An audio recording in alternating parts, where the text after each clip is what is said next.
নমস্কার আদাব, আমি Anup Sony. Crime petrol Dastak show থেকে আপনাদের সদর আমন্ত্রণ জানাচ্ছি। मैं इस वक्त पश्चिम बंगाल की राजधानी कोलकाता में हूँ।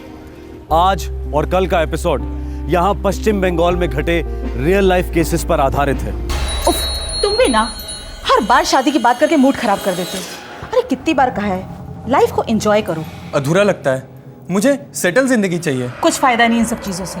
अरे मैं तुम्हें अपने एक्सपीरियंस से बता रही हूँ, एक बार इन सब चक्करों में फंस गए ना तो समझो धंस गए। तुम साथ हो तो मुझे दोनों मंजूर है। लेकिन मुझे मंजूर नहीं है। अरे एक बार गलती करके तो फंस चुकी हूँ और दोबारा शादी करके मैं फंसना नहीं चाहती हूँ। मतलब तुम अपने पति और बच्चों को छोड़ के मेरी जिंदगी नहीं बनोगी? मैं किसी की नहीं हूँ, मैं हूँ तो सिर्फ खुद की। अरे इतना अच्छा सब कुछ चल रहा हम दोनों के बीच में, लेकिन तुम होके ना सब कुछ बिगाड़ने पे तुले हुए हो। नाजायज जिस्मानी रिश्ते भी आखिरकार रिश्ते होते हैं और इनमें भावनाओं का उबाल आना स्वाभाविक है। जब भी कोई नएपन या वासना के कारण अपनी शादी के दायरे के बाहर खुशी खोजता है या फिर किसी और की शादीशुदा जिंदगी का उल्लंघन करता है तो वार्निंग बेल की तरह दस्तक गूंजती है कि आज नहीं तो कल किसी न किसी का दिल टूटने वाला है। और अक्सर टूटे दिलों में आग लगने में वक्त नहीं लगता, फिर वो चाहे आदमी हो या औरत, दिल जलों का कोई भरोसा नहीं। Barrackpore, north 24 Pargana district, west Bengal.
वो तो 10 भी नहीं बजे हैं, सिर्फ 9:55 हुए, लेकिन गेट पोस्ट तो बिल्कुल खाली है।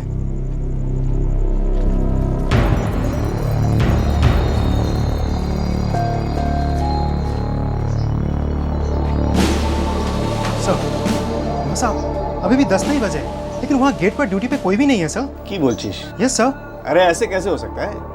शेखर गुप्ता का ड्यूटी है वहाँ पे, जाओ जाके देखो वहीं कहीं होगा। हाँ सर, मैं भी जानता हूँ उसे वहीं होना चाहिए था, लेकिन मैंने खुद जाके देखा शेखर नहीं है वहाँ, शायद जल्दी घर चला गया होगा। व्हाट? घर गया होगा?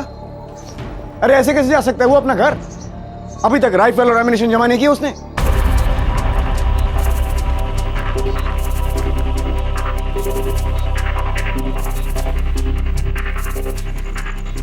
समझ में नहीं आ रहा, ये शेखर सेनगुप्ता बिना बताए, बिना राइफल लौटाए जा कहां सकता है वो? सर आप वापस कंट्रोल रूम जाइए, मैं जाके उसके क्वार्टर्स में देखता हूँ। ठीक है, वही करो।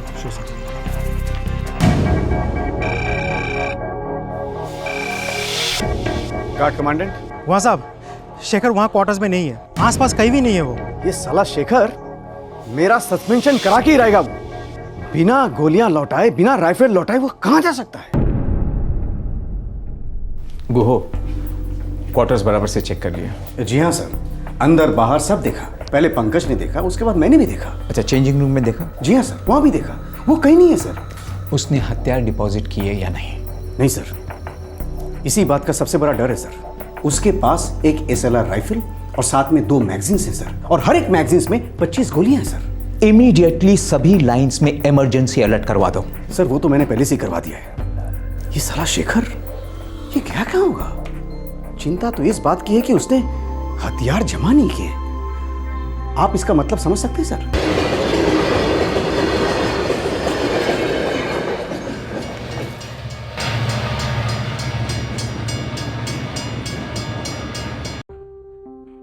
शेखर की ड्यूटी रात 10 बजे खत्म होती है, लेकिन उस रात शेखर 10 के पहले ही पुलिस लाइन से निकल गया।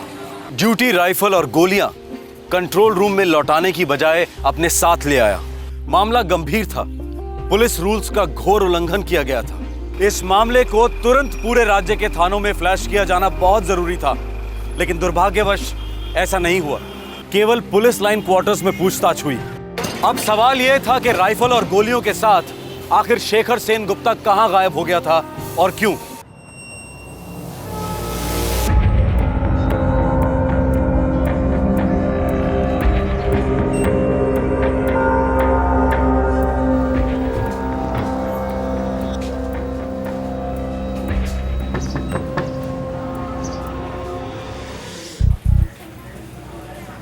शेखर, तुम्ही इतनी सुबह सुबह?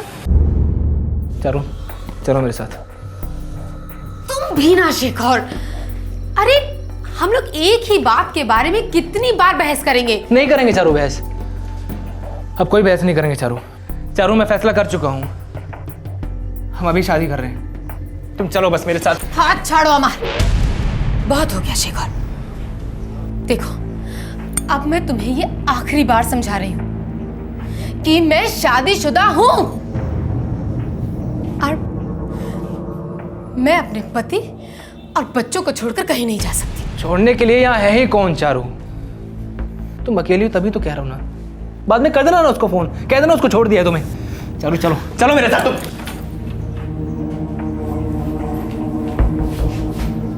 बेरिए जाओ एखान থেকে, चले जाओ अभी।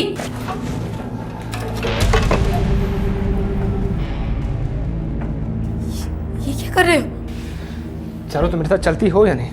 क्यों कर रहे हो शेखर? ऐसा मत करो। देखो मैं तुम्हारे आगे हाथ जोड़ती हूँ शेखर, इरम करो ना। चारू मैं हाथ जोड़ रहा था तुम्हारे कब से मनाने की कोशिश कर रहा हूं तुमको मैं। तुम मान रही हो? नहीं, लेकिन आज मेरे हाथ में ये है। इसको नीचे करो शेखर।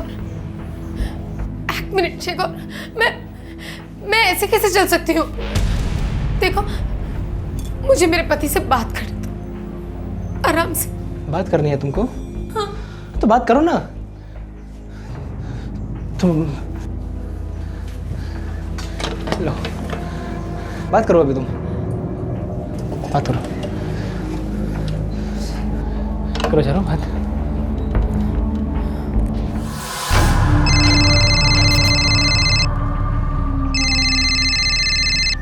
है लता, आज इतनी जल्दी उठ गई? কি?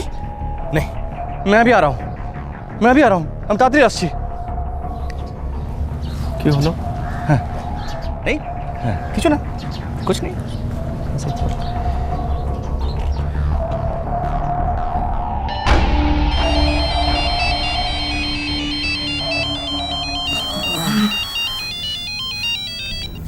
हाँ जीजू, इतनी सुबह सुबह कॉल किया, सब ठीक तो है ना? संजीव बच्चे ठीक है ना? ऑटो। हाँ हाँ भालो ऐसे सो रहे हैं, लेकिन बात क्या है? संजीव, तुम्हारी दीदी लता बहुत मुश्किल में फंस गई है। लेकिन कैसी मुसीबत जीजू? हाँ है, वो शेखर घर पहुंच गया है और तुम्हारी दीदी के सर पर बंदूक तानी है। अरे ये क्या कह रहे हैं आप? देखो मैं यहाँ फैक्ट्री से निकल चुका हूँ, मैं घर पहुंच रहा हूँ, तुम जल्दी से घर जाओ। है बुझे? और सुनो, मेरी बहन कृष्णा को मैंने फोन कर दिया है, वो भी पहुंचने वाली है, ठीक है? हाँ हाँ जीजू, मैं अभी निकलता हूँ और सौमिरन को भी साथ लेके आता हूँ। पता नहीं उस शेखर के दिमाग में क्या चल रहा है।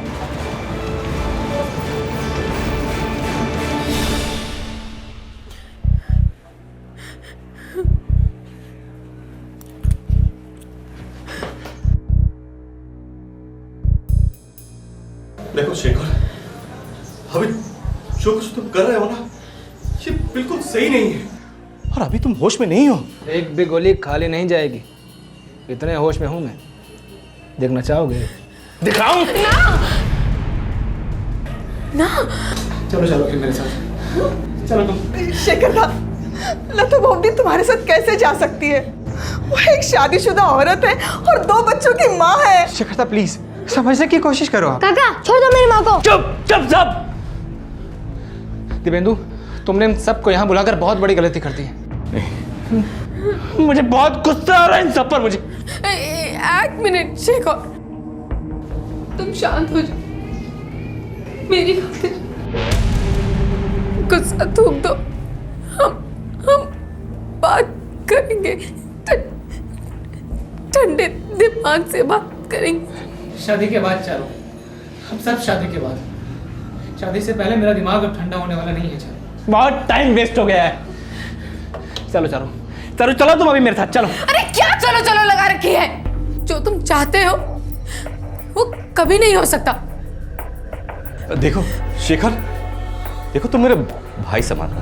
देखो जो भी बात है बैठते हैं, बातें करते हैं और आराम से हल निकालने की कोशिश करते हैं। कृष्णा तुम चाय बनाओ, चाय। तुम सब मेरा दिमाग खराब कर रहे हो। मैं अभी यहाँ बात नहीं कर सकता हूँ। देखो, हम कहीं बाहर चल के बात करते हैं। मेरे घर चलते हैं शेखरदा। तू बीच में मत बोल, समझा? चलो तुम और दिव्येंदु तुम, हम तीनों कहीं बाहर जाएंगे और एक आखिरी फैसला करेंगे। शेखर, मेरी बात सुनो। दादा और बोधी दोनों की हालत बहुत खराब है। मैं भी साथ चलती हूँ, यकीन मानो मदद होगी। ठीक है चलो। तुमने कहा था ना बात करो। चारों मैं बात कर रहा हूँ ना। हाँ चलो चलो चलो।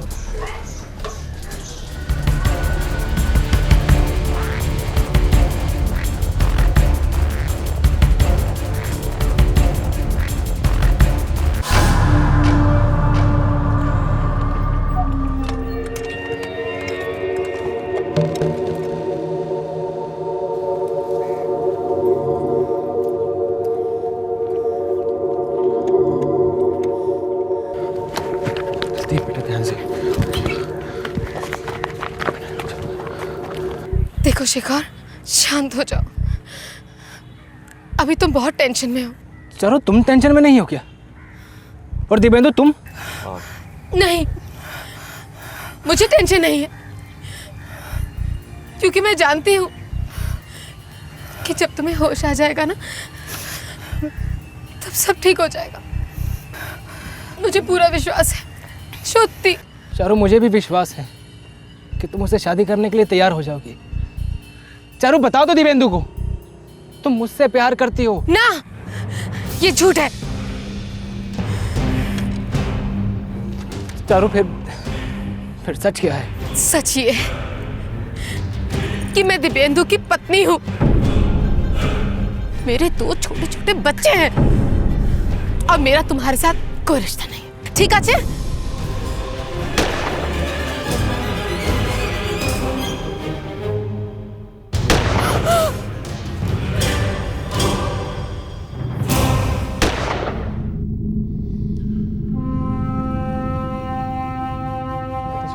चलो वरना मैं भी गोली मार देगा।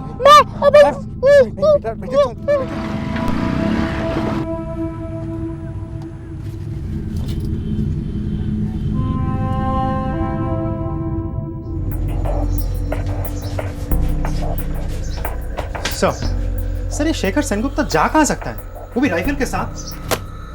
भाड़ में जाए साला, आने दो साले को। ऐसी खबर लूंगा मैं, इतना बड़ा मेमो बनाऊंगा मैं उसके लिए, सस्पेंशन तो पक्का है साले का। सर कुछ खबर मिला शेखर सेनगुप्ता का? No sir. उसके नाम के आगे रिमार्क्स लगा दो, डेरिलिक्शन ऑफ ड्यूटी।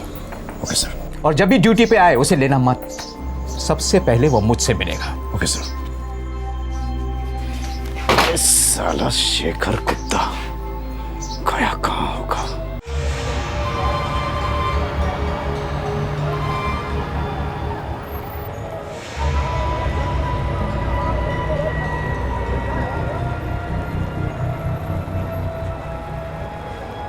शेखर का नाम फ्लैश करो।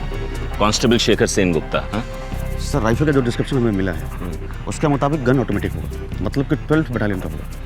उन्हें सबसे पहले कांटेक्ट करो।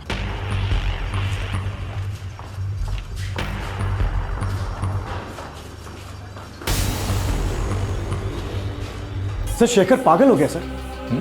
अभी पाल्टा स्टेशन से फोन आया, उन्होंने कहा कि शेखर ने 3 लोगों को गोली मार दी सर, और तीनों मर गए। अरे बकवास मत करो घुओ।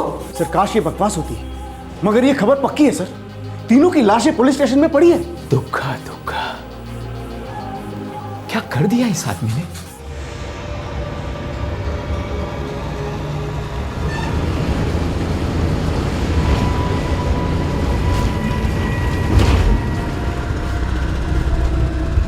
सर सुबह सुबह वो मेरी दीदी के घर आया, बहुत जल्दी। तब से उसका दिमाग बिगड़ा हुआ था। तुमने हमें फोन क्यों नहीं किया? पता था उसके पास राइफल है, फिर भी हीरो बनने चली थी। पीछा किया उसका? हम सब बहुत ज़्यादा डरे हुए थे सर। मैं तो बस ये पता लगाना चाहता था कि वो उन तीनों को कहाँ लेके जा रहा है, और पता लगते ही मेरा पुलिस को फ़ोन करने का प्लान था। लेकिन उसने तो सर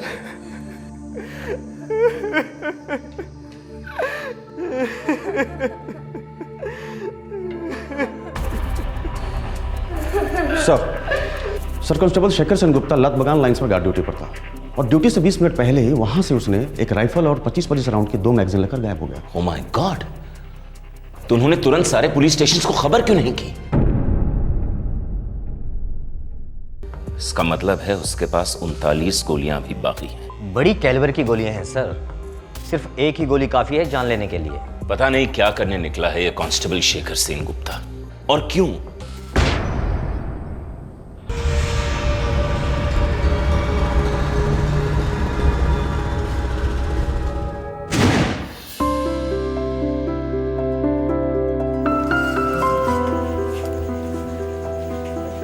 तो माँ दे ही दिया कमरा किराए पर? हाँ दे दिया।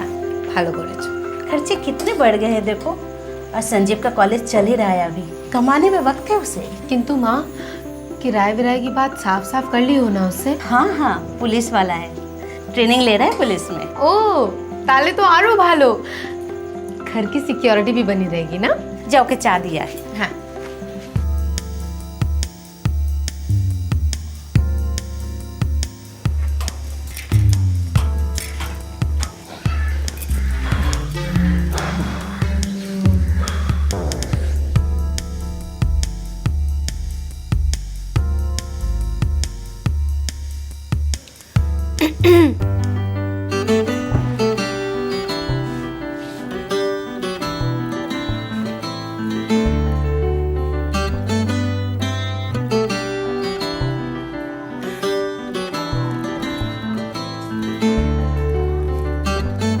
Thank you. 4 बिस्कुट माँ ने भेजे हैं। अच्छा, उनको मेरा थैंक यू कहिएगा। आपको भी थैंक यू। ओ बाबा इतना सारा थैंक यू। सॉरी। আবার সরি একটা না সরি भी 3-3। अब शायद संजीव की दीदी हैं।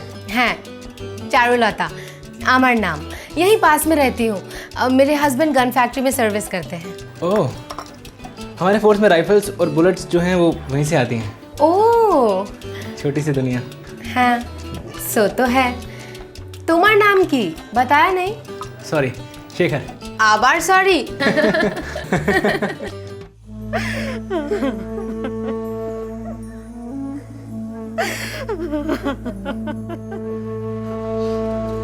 मैं हमेशा चारू से कहती थी दूरे थाक ए पागल थे, लेकिन मेरी बात कभी नहीं सुनी। देखो क्या हाल कर दिया मेरी बेटी को।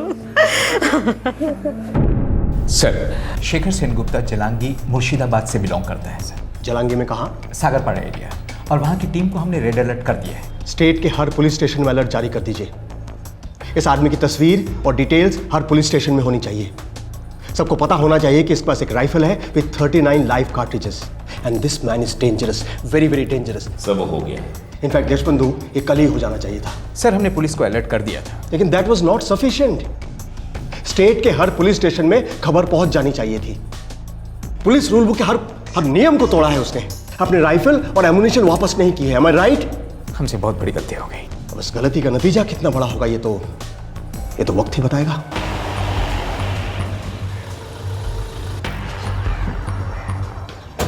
क्या ये क्या कह रहे हैं आप? दोबारा कह रहा हूं, आपके बेटे शेखर ने 3 लोगों की हत्या कर दी है। शेखर ने? साहब उसका कोई हमारे पास फोन नहीं आया था। देखो वो जैसे ही तुम्हें फोन करेगा तुम मुझे फोन करोगे, और जरा भी देर की तो फिर तुम्हारी खैर नहीं। चलो। शेखर, बाबा संभालो। ये क्या कर दिया रे तूने? बाबा संभालो, मुझे पता था कि एक न एक दिन कुछ ऐसा होना ही था। कितनी बार समझाया कि वो शादीशुदा औरत है, उसे भूल जा, कोई दूसरी कर ले, लेकिन उस औरत का जादू उसके दिमाग में कीड़े की तरह घुस गया था। प्रेम बड़ो मधु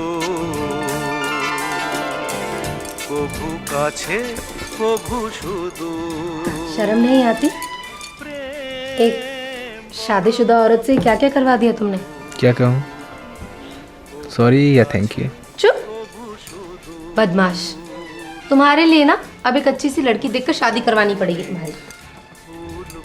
लड़की तो मैंने देख ली है। अच्छा, श्रुति की गो कौन है? अब मुझ जैसी है या नहीं? सुशील, संस्कारी। शेरनी है, सुंदरवन की शेरनी।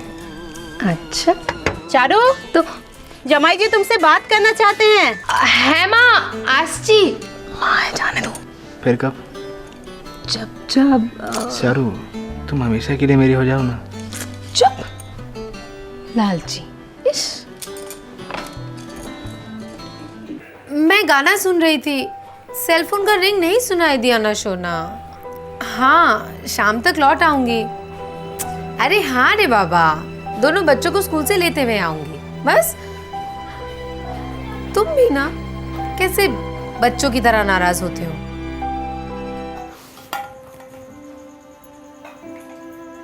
चारू, आजकल मायके की बहुत याद आती है तुम्हें। लगभग रोज दिन भर यही रहती हो। क्या नो माँ, तुम्हें पसंद नहीं है? पसंद क्यों नहीं? तुम्हारे बाबा जिंदा होते तो बहुत खुश होते। बेटी रोज घर आ रही है, घर खिला खिला सा रहता है। क्या बात है माँ, क्यों लो? तुम्हारे पिताजी देख नहीं पाते कि उनकी बेटी शादीशुदा, 2 बच्चों की माँ, एक पराये मर्द के साथ घंटों बंद कमरे में रहती। माँ, तुम जो सोच रही हो वो सही नहीं है, गलत सोच रही हो। तुम गलत कह रही हो चारू, मुझसे आंखें चुरा रही हो, लेकिन आईने को क्या जवाब देती हो? अपने घोंसले को मत चलाओ।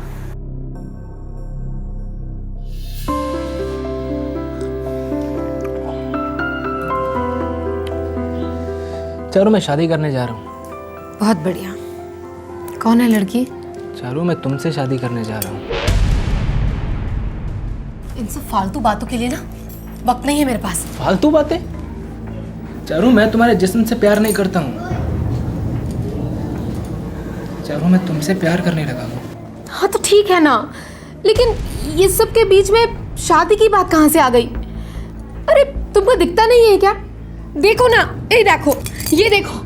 चारू, ये सब पत्थर की लकीरें नहीं हैं। चारू, मैं तुम्हारे पति से बात कर लेता हूँ। चुप करो, तुम मेरे पति से कोई बात नहीं करोगे। तुम नहीं जानते हो, अगर मेरे पति को इस कांड के बारे में पता चल गया ना तो अनर्थ हो जाएगा। अनर्थ हो चुका है। शादी की मर्यादा पर थूक दिया तुम दोनों ने, और खुद शादी करने चली हो। ना माँ, मैं इसे शादी वादी नहीं करूंगी। वो तो तू मेरी लाश पर करेगी, और तुम अभी कभी यहाँ से निकल जाओ। मासी, हम ये है तुम्हारा एडवांस, ले लो और कभी मत लौटना, न इस घर में न मेरी बेटी की जिंदगी में। नहीं मासी। हाथ छोड़ती, बच्चे हैं इसके, छोड़ दो इसे आके। चारू, समझाओ तुम। जब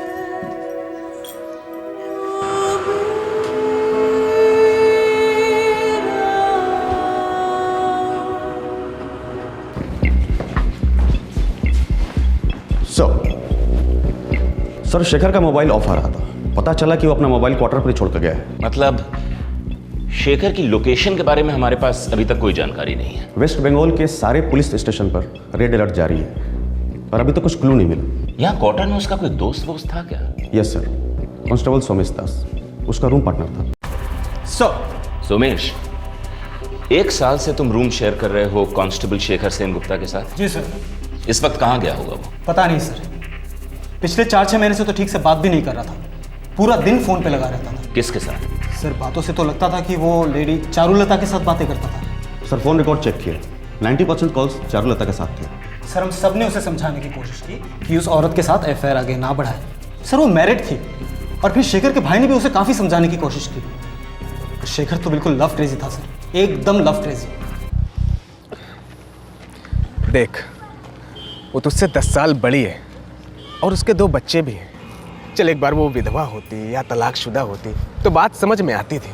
तलाक हो भी सकता है, अब ज़रूरत पड़ी ना तो विधवा भी हो सकती है वो। एक तमाचा मारूं तुझे, क्या हो गया तुझे?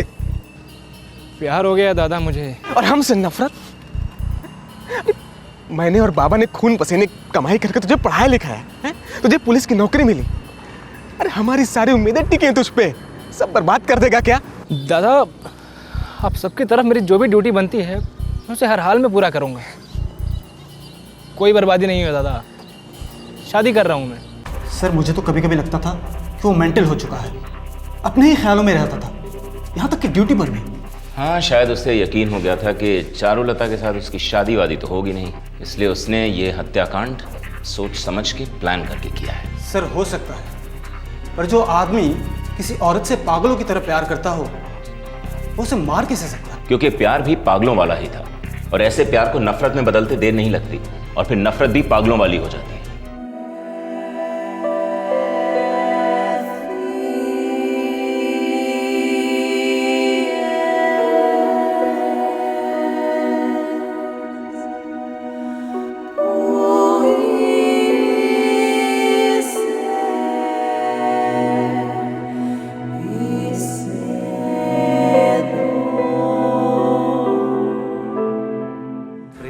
যেন এক অতিথির মতো কখনো জীবনে আসে, ফুলো ডোরে বাঁধে, কখনো আবার অশ্রু ঝরিয়ে চলে যায়।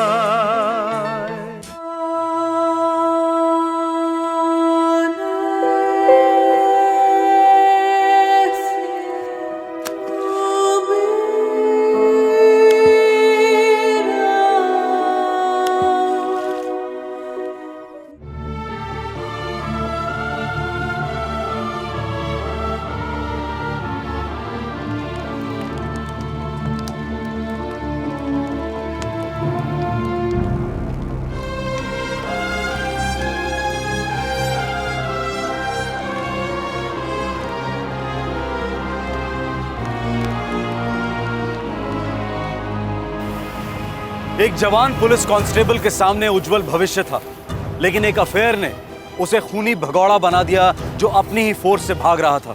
पर क्या वो दरअसल अपने आप से भाग रहा था? क्या हासिल हुआ उसे चारुलता, उसके पति देवेंदु और देवेंदु की बहन कृष्णा को मौत के घाट उतारकर? इस घोर अपराध के बाद इस हत्यारे ने अपने हथियार को गायब कर दिया। अब आगे क्या होने जा रहा था? क्या था उसका इरादा? क्या थी उसकी तकदीर? पूरी बंगाल पुलिस फोर्स ये जानने के लिए उतावली थी कि उन्हीं के एक कांस्टेबल ने ये 3-3 हत्याएं क्यों की।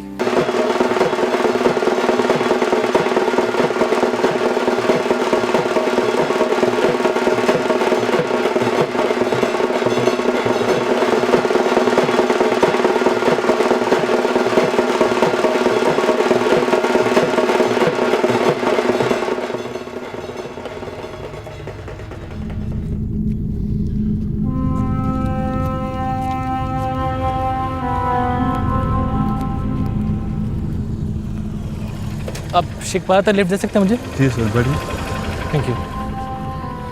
शेखपारा पश्चिम बंगाल और बांग्लादेश के बॉर्डर पर स्थित है। वहां से कुछ ही किलोमीटर दूर इंटरनेशनल बॉर्डर का खारपारा आउटपोस्ट है। शेखर यहां क्या कर रहा था? आखिर इरादा क्या था इस हत्यारे का?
खड़े हो जा वरना गोली दाग दूंगा। किधर जा रहे थे? सब मेरा ससुराल ऊपर है साहब।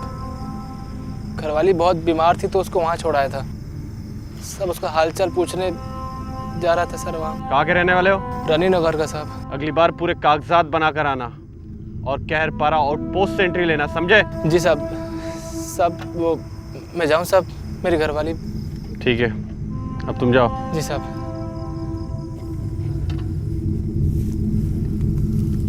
पश्चिम बंगाल और बांग्लादेश की सरहद के दोनों तरफ रहने वाले लोगों के बीच रोटी बेटी का रिश्ता है।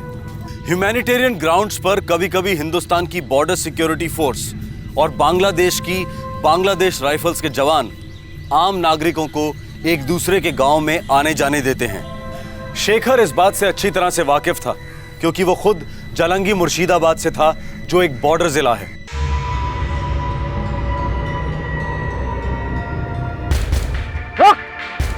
ये जूते कहाँ से है? दुकान से लिए हैं साहब। ये तूने खुद खरीदे? जी साहब। झोंक लीजिए।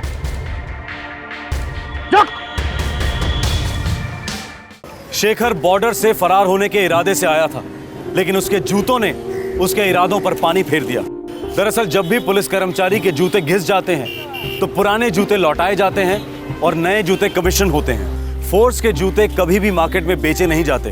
बीएसएफ के जवान शेखर को आउटपोस्ट के ऑफिस ले गए।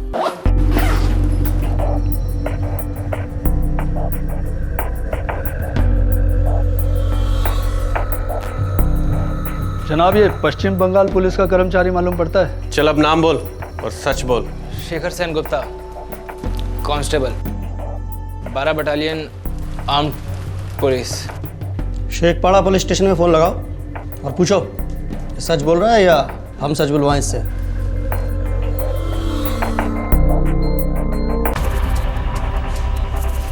क्या नाम बताया sir? Constable Shekhar Sen Gupta, 12 battalion arm police.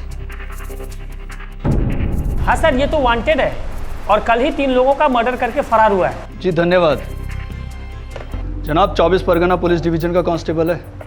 कल सुबह ड्यूटी राइफल से 3 लोगों को मार दिया इसने। हवाले करने का इंतजाम करो इसे। जी जनाब।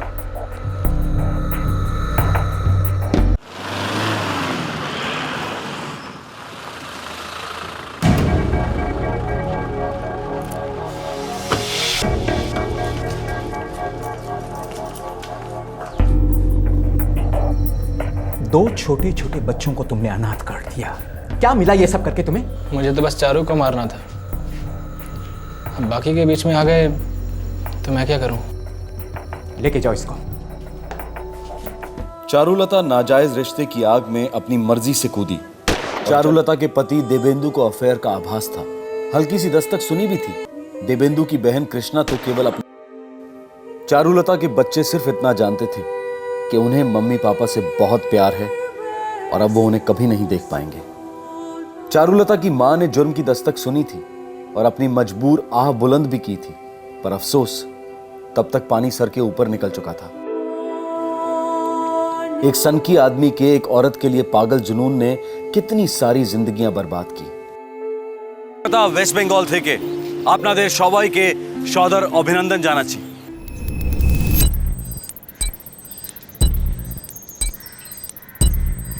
कितना टाइम वेस्ट होता है यार। इन सब चीज़ों से कोई फ़ायदा हुआ है क्या? आज तक किसी बॉम्ब रखने वाले को पकड़ा इन्होंने? फालतू में हम जैसे सीधे लोगों को परेशान करते हैं। देखो, जो होना है वो तो होता ही है ना। ज़बरदस्ती का दिखावा है ये सब। सॉरी सर, ये सोच गलत है। अगर हम चेकिंग ना करें और कुछ हो जाए तो आप क्या कहिएगा? यही ना कि हमने चेकिंग नहीं करी और बॉम्ब ब्लास्ट हुआ। आप तो सिक्योरिटी एक्सपर्ट हैं, हम आप जनता हैं। कॉमन सेंस की बात है। बम रखने वाला कभी इधर से जाएगा क्या? कभी नहीं, लेकिन ऐसी चेकिंग बॉम्बर को मुश्किल में डाल देगी, उसके रास्ते बंद कर देगी और उसके पकड़े जाने का खतरा बढ़ा देगी। और ये भी कॉमन सेंस की बात है कि आतंकवादी जितना खतरे में उतने आप सेफ। एक बॉम्ब ब्लास्ट और हम सब सुरक्षा व्यवस्था का चीरहरण करने लगते हैं। ये एक भयानक पैटर्न बन गया है।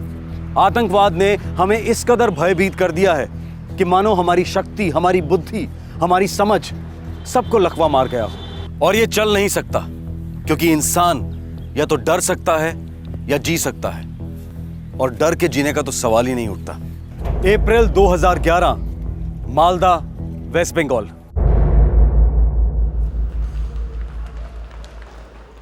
শূন্য জেঠা গ্রহরে প্রাচী।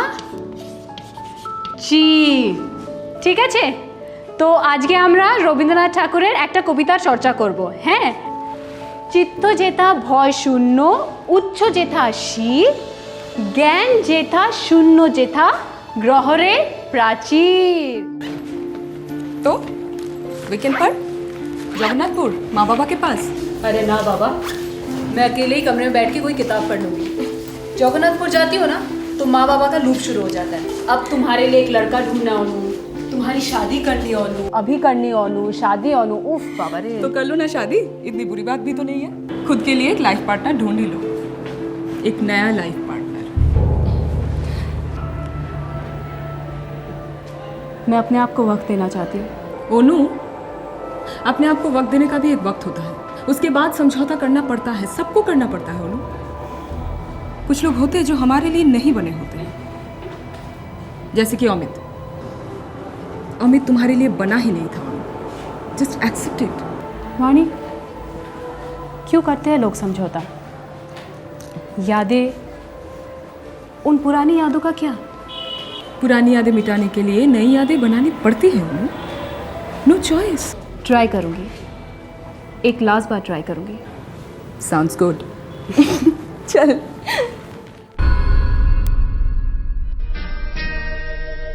সেই রাতে রাত ছিল পূর্ণিমা, রং ছিল ফাল্গুনি হাওয়াতে।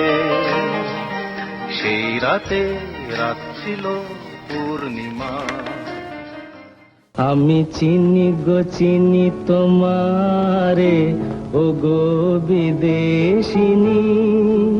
আমি চিনি গো চিনি তোমারে, ও গো বিদেশিনী। তুমি থাকো সিন্ধু পারে, তুমি থাকো সিন্ধু পারে, ও গো বিদেশিনী। Good morning. क्या बात है, आज चाय के साथ बिस्किट की जगह रोमांस। काम पर नहीं जाना है क्या? इरादा क्या है? इरादा तो काम का ही है, लेकिन संस्कृत वाला। तुम भी ना। माधवी राते तो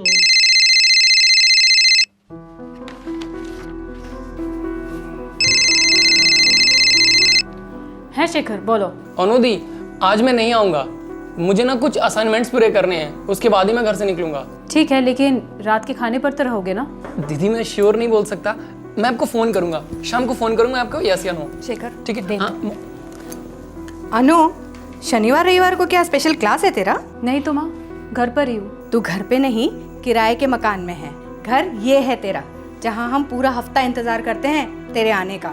माँ प्लीज़ हाई ड्रामा क्रिएट मत करो, मुझे ढेर सारे पेपर्स करेक्ट करने थे इसलिए नहीं आ पाई। नेक्स्ट वीक आऊँगी पक्का। पर वो तो तू यहाँ भी कर सकती थी बेटा। कहा ना आशबो नेक्स्ट वीक, पक्का आशबो। बाबा तुझे बहुत याद करते हैं बेटा।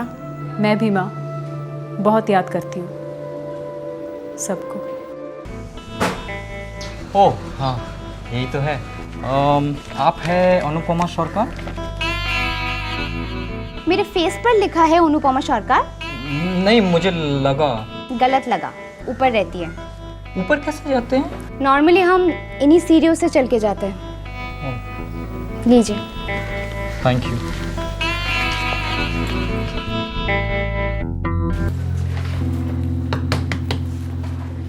अनुपमा सरकार, हाँ ये आपका पार्सल है, यहाँ पे साइन कर दीजिए।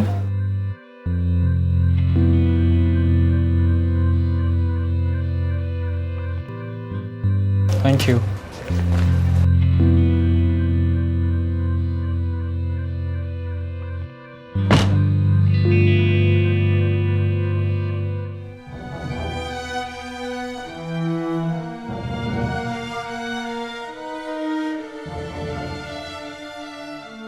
अगर तुम्हारा कोई भी सामान रह गया हो तो मैं कुरियर कर दूंगा। मैं तुम्हारी कोई भी चीज़ अपने पास नहीं रखूंगा।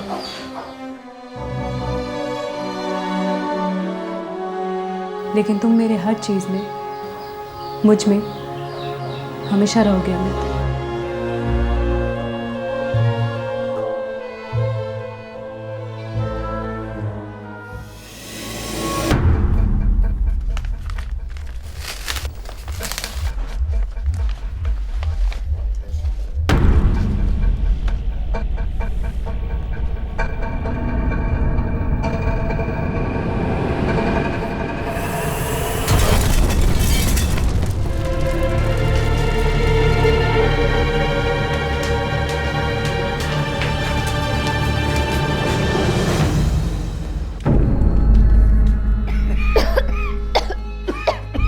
क्या हुआ बात?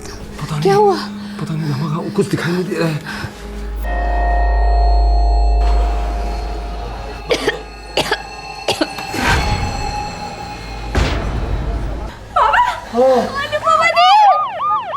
ये क्या हो गया?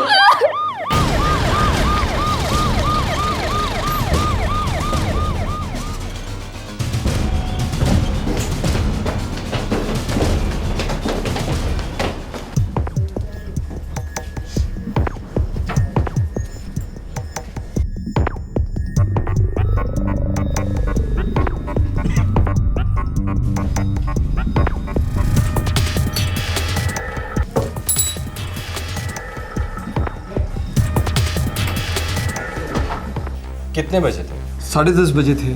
सर वो कुरियर वाला 10:15 को यहाँ से गया था। मतलब कुरियर वाले जाने के 15 मिनट बाद आप लोगों ने ब्लास्ट सुना? जी सर। जी हाँ।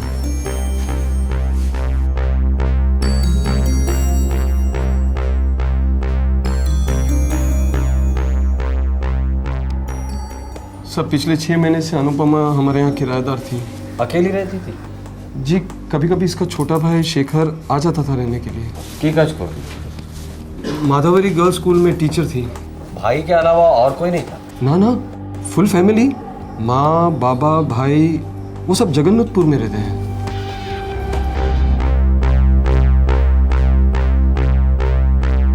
ये IED है, इम्प्रूव्ड एक्सप्लोसिव डिवाइस।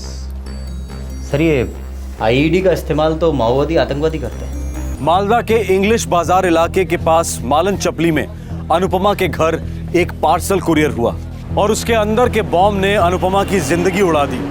इस किस्म का एक्सप्लोसिव पश्चिम बंगाल के नक्सलवादी ग्रुप इस्तेमाल करते हैं। अब कई सवाल उठ रहे थे, क्या अनुपमा नक्सलियों का शिकार बनी थी? और अगर हाँ तो क्यों? और हाथ पैरों में भी कुछ चोटें आई हैं। अगर उस वक्त उस रूम में और कोई भी होता तो शायद वो भी मर जाता। पर उस वक्त कमरे में लड़की के अलावा कोई नहीं था और एक लड़की को मारने के लिए पूरा बम। अजीब, या तो एड्रेस गलत था या तो बम गलत था। किसी तो भूल छिलो डॉक्टर, कुछ तो गलत था। किसी तो भूल छिलो डॉक्टर, कुछ तो गलत था। कंफर्म IED है। वायरिंग ऐसी की गई थी कि बुक खोलते ही ट्रिगर दब जाता और एक बहुत बड़ा धमाका। पार्सल अनुपमा के नाम का था, मतलब उसके घर पे बॉम्ब भेजा था उसकी जान लेने के लिए। लगता तो ऐसे ही है।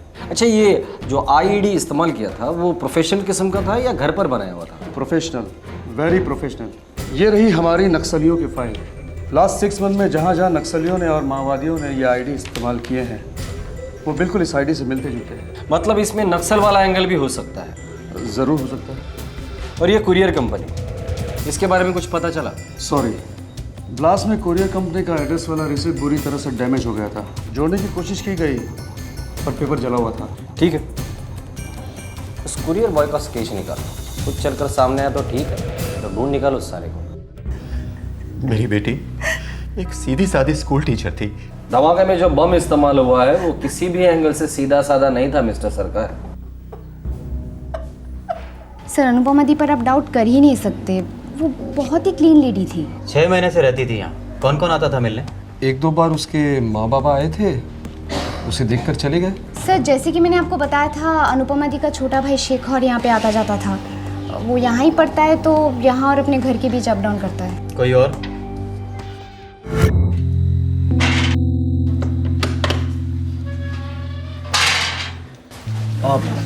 अनुपमा सरकार यहीं रहती है क्या? जी, ऊपर के कमरे में। धन्यवाद। सर अनुपमा दी के माँ बाबा और भाई के अलावा मैंने उस आदमी को 2-4 बार देखा है। आखिरी बार उस आदमी को कब देखा था?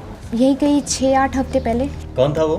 नो आइडिया सर, मैंने ना उसे पूछा ना अनुपमा दी से। कैसा दिखता था?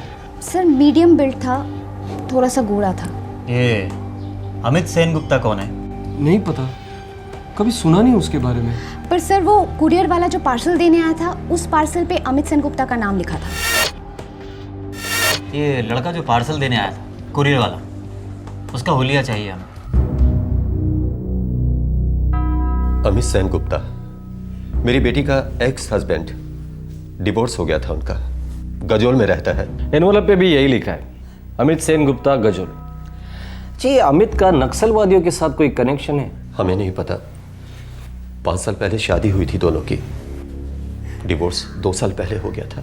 2 साल पहले जब वो शादीशुदा थे तब उसका नक्सलवादियों के साथ कोई रिश्ता था? हमें कुछ नहीं पता इंस्पेक्टर। तो आपको क्या पता है मिस्टर सरकार? बस इतना कि वो आदमी हमारी अनु के लिए ठीक नहीं था। सर, वो अनुदी से नफरत करता था। इतनी नफरत कि उसने उसे इस तरह से मार डाला? हाँ सर, क्योंकि अनुदी ने उसे छोड़ दिया था। क्यों छोड़ दिया था उसे? मैं और रीना कॉलेज में एक साथ थे। एक साथ थे? हमारी शादी के पहले बताया क्यों नहीं तुमने मुझे? क्योंकि तब मुझे भी नहीं पता था कि रीना के लिए मेरी फीलिंग्स क्या है। इसका मतलब मुझसे शादी करने के बाद तुम्हारे उस रीना के लिए फीलिंग्स जाग उठी। मेरे पीठ पीछे नाजायज अफेयर शुरू हो गया। तुम्हें कोई आइडिया नहीं है तुम कितनी घटिया हरकत कर रहे हो। शादी से पहले पता होता तो कभी बेटी नहीं देते उसे। साला पकड़े जाने के बाद भी मेरी दीदी से बोला मैं रीना को भुला नहीं सकता, नहीं छोड़ सकता उसे।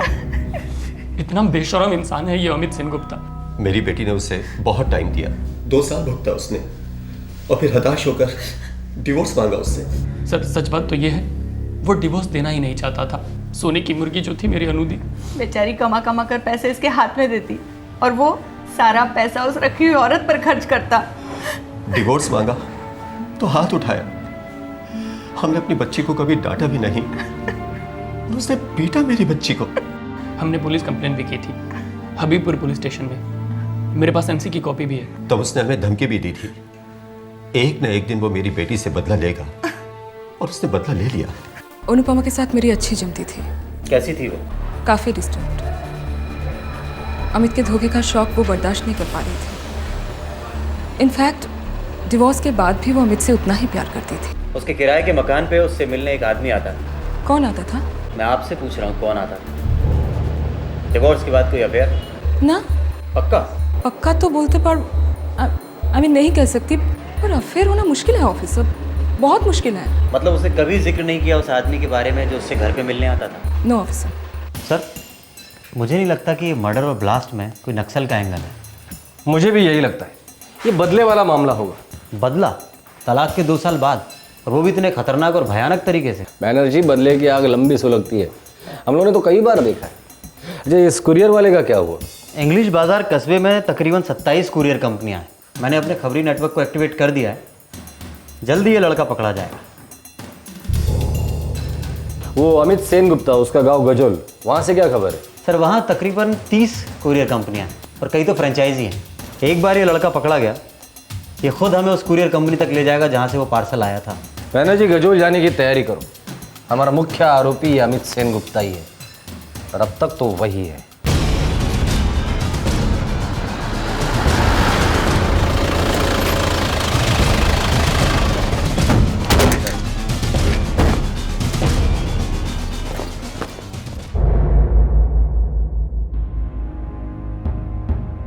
जी, मैंने सुना अनुपमा की मौत के बारे में। ये आप ही ने भेजा था?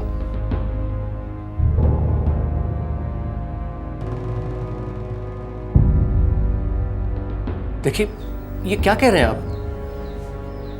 पिछले हफ्ते रीना नाम की लड़की से मेरी सगाई हुई है और मैं अपनी जिंदगी नए सिरे से शुरू कर रहा हूँ। रीना का और तुम्हारा तो शादी के पहले से ही शुरू था ना, तो ये नए सिरे से जिंदगी शुरू करने की बात कहाँ से आती है? पिछले 2 साल से मेरा अनुपमा से कोई कांटेक्ट नहीं रहा है, और फिर मैं उस चैप्टर को ही नहीं बल्कि पूरी किताब को बंद कर चुका हूँ। बम किताब में, किताब लिफाफे में, और लिफाफे पर तुम्हारा नाम। क्या तरीका है किताब बंद करने का? बेश तो वाह। तुम मेरी बेटी को धोखा दे रहे हो अमित, और उम्मीद करते हो कि हम तुम्हारा साथ दें, चुप बैठे रहे? किसी चीज़ की कमी नहीं है आपकी बेटी को, और फिर मैं अनु को छोड़ के किसी और के साथ तो रह नहीं रहा हूँ। पत्नी का दर्जा है उसका। बड़ी मेहरबानी है तुम्हारी, राइट? चलो तुम्हारे भी पति का स्टेटस बना रहेगा, और मैं जाके करती हूँ कोई अफेयर वफेयर। पहले पीठ पीछे फिर आमने सामने, हाँ? जल के राख हो जाओगे। अनु! ज्यादा हीरोगिरी मत कीजिए। अनुदी छोड़ चुकी हैं आपको, सिर्फ डाइवोर्स बाकी है। चुपचाप दे दीजिए, नहीं तो पुलिस केस हो जाएगा। बहुत भारी पड़ेगा ना, बहुत भारी, बहुत पछताओगी तुम।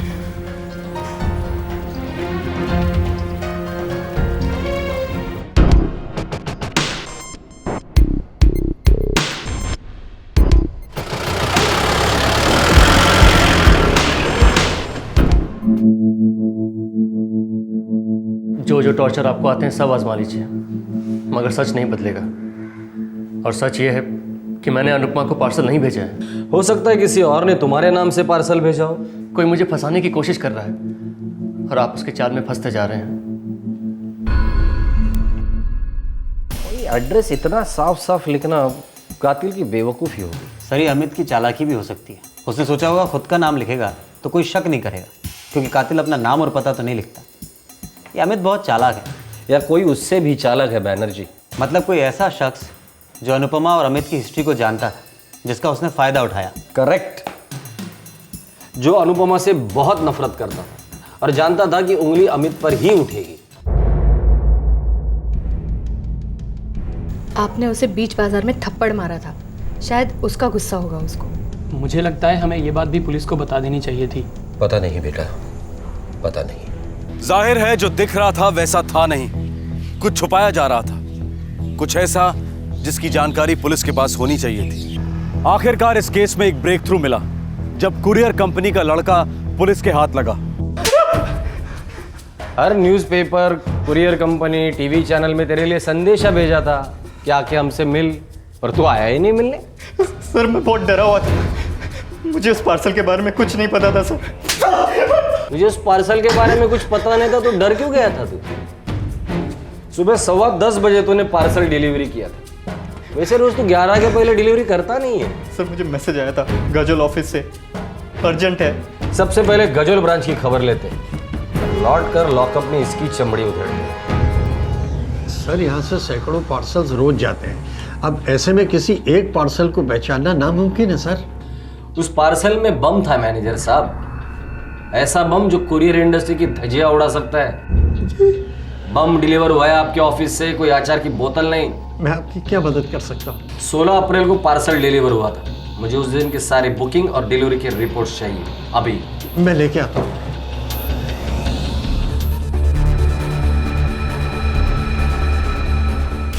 16 तारीख को डिलीवर होने के लिए बुकिंग कब की गई होगी? सर 13 को या फिर 14 को, बस यही 2 दिन क्यों? सर डिलीवरी के लिए हम नॉर्मली 3 दिन लेते हैं, पर अगर अर्जेंट हो तो 2 दिन में डिलीवर कर देते हैं, पर उसका एक्स्ट्रा चार्ज लगता है। आपके ऑफिस से इंग्लिश टाउन बाजार के ऑफिस को फ़ोन किया गया था और बताया गया था कि ये पार्सल अर्जेंट डिलीवर करना है। जी सर ये रही रिपोर्ट। ये नंबर ट्राई करो, ज़रूर बंद रहेगा। करेक्ट सर, डीएक्टिवेटेड है। अमूल चैटर्जी, इसी ने बुकिंग ली थी ना? जी सर। बुलाइए उसे। जो पार्सल अनुपमा सरकार के घर पे ब्लास्ट हुआ, उसके बुकिंग एजेंट आप ही थे? जी मैंने की थी बुकिंग, और मैंने अखबार में पढ़ा था ब्लास्ट के बारे में। तो अखबार में पढ़ने के बाद मौन व्रत धारण कर लिया था? पुलिस को इन्फॉर्म करना जरूरी नहीं समझा? जी मैंने बताया था इनको। सर अमोल ने बताया था, लेकिन हम नहीं चाह रहे थे कि हम किसी लफड़ा में फंस जाएं। पुलिस लफड़ा है? फिर हम लोगों को क्यों गाली देते हो जब बीच बाजार में ब्लास्ट हो जाता है?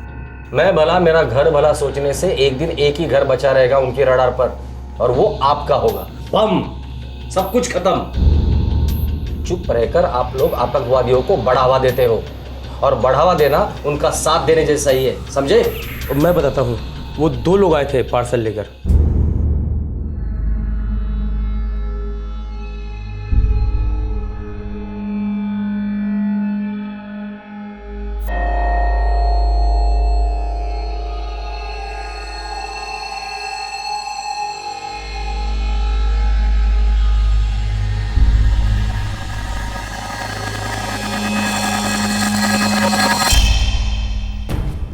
कौन थे वो दो लोग? साहब मैंने उनका नाम तो नहीं पूछा। एक गोरा आदमी था मीडियम हेल्थ वाला, और जो दूसरा आदमी था वो उसकी हाइट इतनी थी और कुछ अजीब सी शक्ल थी उसकी। यहाँ के बाल जो थे वो यहाँ तक थे। दादा ये कुरियर मौलाना चौपल्ली कब पहुँचेगा? अगर मौसम ठीक रहा तो 3 दिन में पहुँच जाएगा पार्सल। उससे पहले नहीं पहुँच सकता है क्या दादा? हम कोशिश करेगा। दादा थोड़ा एक्स्ट्रा चार्ज ले लो और जल्दी पहुँचा दो ना। 100 रुपये एक्स्ट्रा चार्ज लगेगा तो 2 दिन में पहुँच जाएगा पार्सल। दादा 200 रुपये देता हूँ, कल तक पहुँचा दो। 1000 दोगे तो भी 2 दिन में ही पहुँचेगा। हमारा एक्सप्रेस डिलीवरी 2 दिन का ही है।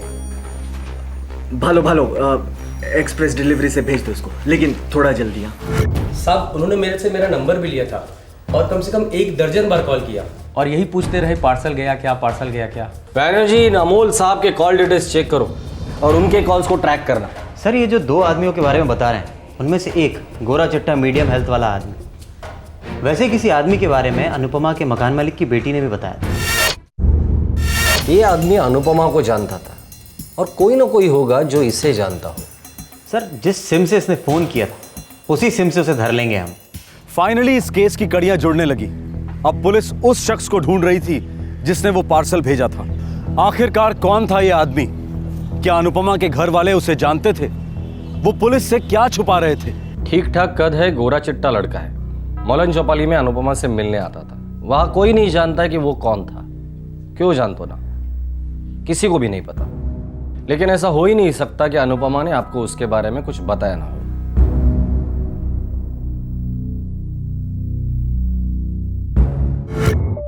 बाय। हेलो। हेलो।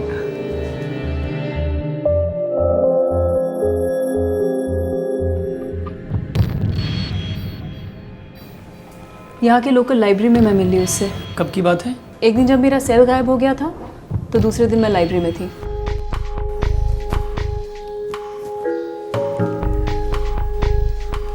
लगता है आप अपना सेलफोन भूल गई थी। Thank you. मैं इतनी परेशान हो गई थी, मेरे सारे नंबर स्टोर है इसमें। इसीलिए तो संभाल के रखा था ताकि जब आप वापस आए तो मैं आपको लौटा दूं। Thank you very much. वैसे आपका नंबर है मेरे पास, तो अगर अब से आपको कोई भी ब्लैंक कॉल दे तो आप समझ जाइएगा कि वो बदमाश कौन है। आप मुझे ब्लैंक कॉल्स क्यों देने लगे? मेरा नाम बाबू और मेरे बाबूजी कहते हैं कि दोस्त और किताबें दोनों कम हो तो परवाह नहीं, लेकिन अच्छे होने चाहिए। सही कहते हैं आपके बाबूजी। वैसे मेरे बहुत कम अच्छे दोस्त हैं, एक्चुअली है ही नहीं। और मैंने किताबें भी आज तक कभी भी पूरी नहीं पढ़ी। ऐसा क्यों? इंतज़ार कर रहा था एक ऐसे खूबसूरत इंसान का जो मेरा बहुत अच्छा दोस्त बन सके, और एक गहरी किताब भी। क्या आप मेरी फ्रेंड बनेंगी? दो फिल्मी डायलॉग्स क्या मारे उससे प्यार हो गया आपको? उसके बारे में जानती भी हैं आप? टीवी इंजीनियर है। वो क्या होता है? टीवी इंजीनियर क्या करते हैं? खूब भालो क्वेश्चन। टीवी इंजीनियर बिरयानी बनाते हैं, खूब भालो, खूब टेस्टी। मजाक मत करो, बोलो तो। ओनू सीधी सी बात है, टीवी इंजीनियर टीवी रिपेयर करते हैं। अगर टीवी बीमार पड़ जाए तो हम उसका इलाज करते हैं। ये तुम हमको टीवी का डॉक्टर भी बुला सकती हो। Very funny. वहाँ लाइब्रेरी में क्या कर रहे थे? अरे बाबा, वहां पे टीवी का इलाज कर रहा था। और देखो मेरी तन्हाई का भी इलाज हो गया। ओनू, अग्नि को साक्षी मान के क्या तुम मेरे साथ 7 फेरे लोगी? मैं उस आग में एक बार पूरी तरह जल चुकी हूँ बाबू। ओनू एक बात बताओ, अगर हमारी 5 उंगलियां एक जैसी होती तो क्या हम एक बड़े से अजीब से गोरिल्ला जैसा नहीं दिखते?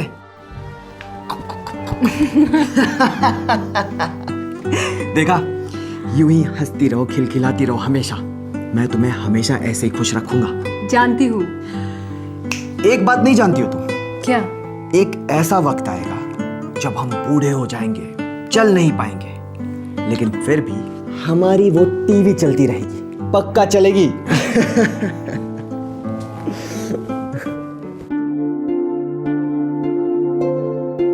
बेटा, इस लड़के के बारे में तुम सब कुछ अच्छी तरह से जानती हो ना? जितना सच मुझे बताया उतना तो मैं जानती हूँ बाबा, और मुझे लगता है कि मैं प्यार करती हूँ उससे, और वो भी करता है। अमित के बारे में कुछ भी ज़्यादा जाने बिना तुम्हारी शादी करा दी। और देखो कितना सहना पड़ा तुम्हें, हमें, हम सबको। किसी के बारे में तो सब कुछ जानना इम्पॉसिबल है माँ। हम तो खुद ही हमारे बारे में सब कुछ नहीं जानते हैं। अनुदी, ये सब किताबी बातें सिर्फ किताबों में ही अच्छी लगती हैं। इस बाबू के बारे में आपको 100% श्योर होना पड़ेगा। ये जो बाबू है ना, एक छोटी सी टीवी रिपेयर दुकान में काम करता है। उसमें क्या बुराई है? बुराई है, ये बाबू इससे पहले 6-7 टीवी रिपेयर दुकानों से निकाला जा चुका है। मालूम है क्यों? झूठ बोलता है इसलिए। तभी तो खुद हाई स्कूल फेल है और अपने आप को इंजीनियर बताता है। और दीदी आप भी उसकी बातों में आ गए। पूरा का पूरा सर्किट खराब हो गया है, शोल्डरिंग करना पड़ेगा। ये बाबू कौन है यहाँ? मैं हूँ बाबू, कहिए क्या बात है? मैं अनुपमा का बाबा। सरकार साहब आइए ना। नमस्ते। सुनो बाबू, मेरी बेटी को अकेला छोड़ दो, पहले ही बहुत भुगत चुकी है वो। बाबा जो कुछ भी भुगती है सब भुलवा दूंगा, राज करेगी मेरे साथ। झूठ, झूठ का राज, झूठे आदमी की पत्नी का झूठा राज। बाबा लोगों को मेरे बारे में गलत फहमी है और कुछ नहीं। उसे दूर करने की कोशिश मत करो बाबू, बस तुम उसकी जिंदगी से निकल जाओ। ये नहीं हो सकता, हम दोनों एक दूसरे के साथ काफी दूर तक जा चुके हैं। क्या कहा तुमने? अनु से मैं प्यार करता हूँ, शादी करना चाहता हूँ, खुश रखूंगा उसे, बस यही तो कहा है मैंने। दोबारा उसकी तरफ आंख उठाकर भी देखा तो खैर नहीं तेरी।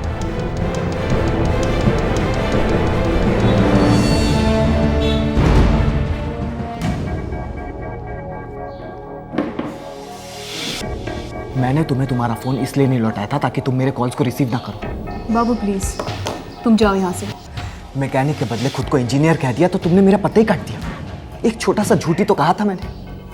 नफरत है मुझे झूठ से, और झूठे इंसान से मैं कोई रिश्ता नहीं रखना चाहती। खुद हरिश्चंद्र की पोती हो क्या तुम? मैंने कभी कोई झूठ नहीं बोला। बोला, मुझसे झूठ बोला, कहा कि प्यार करती हो ना मुझसे, शादी करोगी। वो झूठ नहीं था, लेकिन तुम्हारे झूठ ने मुझे एक नई सच्चाई दिखा दी है। सच्चाई तो मैंने देखी, इस्तेमाल किया है तुमने मेरा। क्या मतलब? शादीशुदा थी ना, अकेले नींद नहीं आती थी, नींद की गोली बनाकर निगल गई मुझे। क्या बक रहे हो? तुम्हें सिर्फ अपनी सेक्स की भूख मिटानी थी मेरे साथ। छी, मैं जा रही हूँ और कभी मेरा पीछा मत करना। रुको, सुनो, मैंने तुम्हारे बाबा को माफ कर दिया, अब तुम भी मेरे झूठ को माफ कर दो और चुपचाप से मेरी पत्नी बन जाओ। और तुम मेरा पहला प्यार हो, तुम मेरे जिस्म के साथ ऐसे खेल के नहीं निकल सकती हो। मुझे समझ नहीं आ रहा कि मैं तुम पे हंसूं या रो। कितनी थर्ड ग्रेड सोच है तुम्हारी। और वैसे भी एक हाई स्कूल फेल से और क्या उम्मीद की जा सकती है?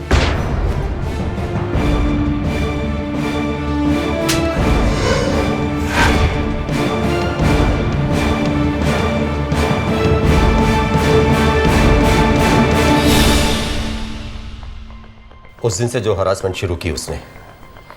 क्या करता था? दिन रात फोन पर फोन, अलग अलग नंबरों से, और फिर धमकियां देता था कि उनके बीच बेडरूम में जो कुछ हुआ इंटरनेट पर डाल देगा। अनुदी ने काफ़ी कोशिशें की उससे दूर रहने की। उन्होंने सिम बदला, पर वो पता कर लेता और धमकी देता था कि उसके पास अनुदी का एक MMS है। वो MMS वाली बात मैंने दबा कर रखनी चाहिए थी, इसलिए आपको नहीं बताया था। हमें शक है कि अनुपमा के खून के पीछे ये बाबू ही है। अनुपमा ने अपनी जिंदगी की सारी डिटेल्स इस बाबू को बता दी थी। अनुपमा पूरी तरह से उसके मुट्ठी में थी और बाबू ने उसी मुट्ठी को कुचल दिया। सर, वो नंबर ट्रैक डाउन हो गया। बाबू और उसका दोस्त इस बाजार में। चलो।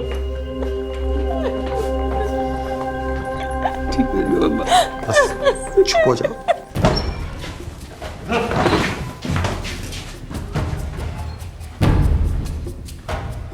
प्यार, मोहब्बत, गुस्सा, नफरत अपनी जगह, और इस तरह किसी को बम से उड़ा देना। क्या चल रहा था तुम्हारे दिमाग में? मेरे दिमाग में उसका थप्पड़ मारना गूंज रहा था साहब, हाई स्कूल फेल बोलना गूंज रहा था। जलील करके रख दिया था बाप बेटी ने मुझे, कहीं का नहीं छोड़ा था। मेरी मर्दानगी को कुचल दिया था उसने साहब।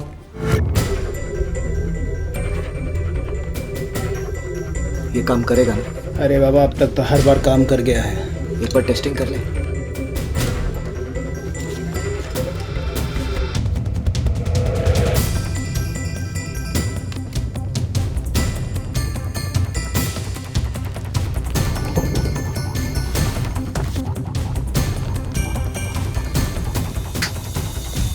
अभी किताब खुलते ही बूम।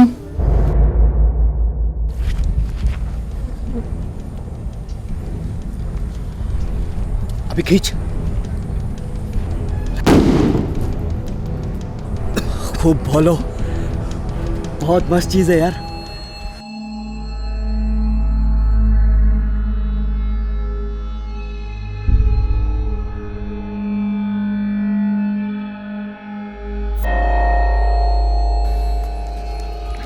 उन्होंने मुझसे कहा था कि अमित ने कसम खाई है उससे बदला लेने की, लेकिन बदला लूंगा मैं और भुगतेगा वो साला अमित।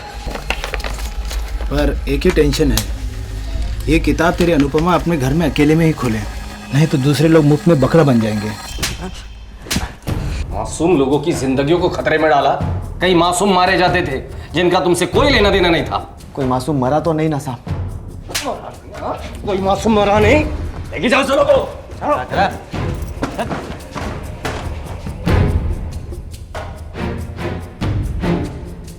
चलो चलो चलो। अमित,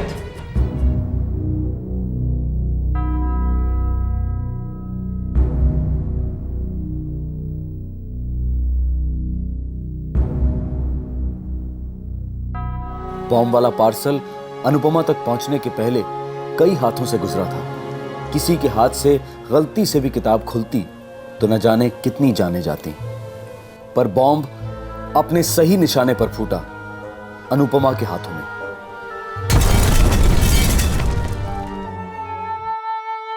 दुर्भाग्यवश अनुपमा से सच्चे प्यार ने हमेशा आंख में चोली खेली। उसके दिल की धड़कन का मजाक उड़ाया। उसके दोनों रिलेशनशिप्स विस्फोटक रहे। उन्होंने उसे जीते जी मार डाला। और फिर अगर कुरियर कंपनी में मेटल डिटेक्टर या बॉम्ब स्कैन मशीन होती तो अनुपमा शायद इस वक्त जिंदा होती। इस केस के बाद police force her courier company पर यह जोर डाल रही है कि वो अपने ऑफिस में बॉम्ब डिटेक्शन मशीन फिट करवाएं। यह केस आतंकवाद का भले ना हो, लेकिन आतंक के सौदागरों के तरीकों के बारे में दस्तक जरूर देता है। हमें इन कायरों के हर नए पैतरे का मुंह तोड़ जवाब देना होगा। डर के जीने का तो सवाल ही नहीं उठता। सवाल यह है कि हम कितने चौकन्ने हो सकते हैं और कैसे अपने आप को सुरक्षित बना सकते हैं। फिर मिलेंगे एक नए एपिसोड के साथ। तब तक अपना ख्याल रखें। शुभ रात्रि। जय हिंद। इस तरह के और भी एपिसोड देखने के लिए हमारे चैनल को सब्सक्राइब करें और बेल आइकन दबाना ना भूलें।